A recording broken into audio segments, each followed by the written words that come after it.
And by simply drawing the outline around the outside of the repair piece while it's in position, it gives me a nice easy cut line to work to, or 3 cut lines as the case may be. So we can go on and cut that out and then weld the repair section back in. And then using my mini die grinder from Szerviz, it's very easy to cut to the inside of the lines, and then once that's out we'll check for the fit on the panel, and then hopefully we can get straight to welding. So I've put some Brunox anti-rust treatment onto it. This will go off solid and it changes colour dark as it goes off. It's a little bit mucky down inside here, so that's all done. I'm going to let that dry, and then I can just get myself some bare edges to weld to, and then we're away.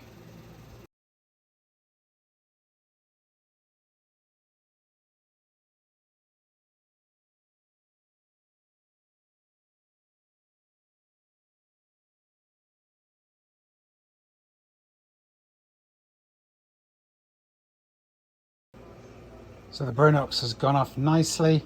I've been round the edges of the hole that I've had to cut and round the edges of the replacement panel. The back is already sealed with zinc primer. So yeah, just going to weld this in and then we're away.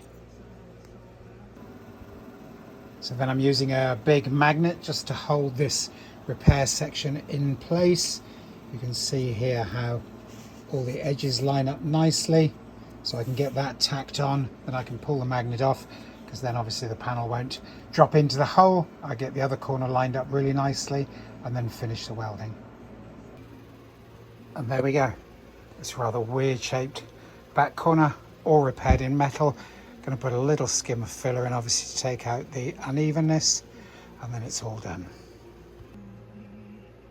And then there's a very thin wipe of filler over the repaired area. Need to just put a dab more filler on here, and the old aerial hole just a tiny bit more filler there, but other than that, really happy.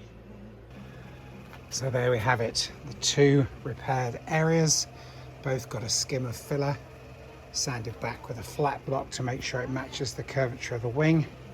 All done and dusted, ready for a bit of primer.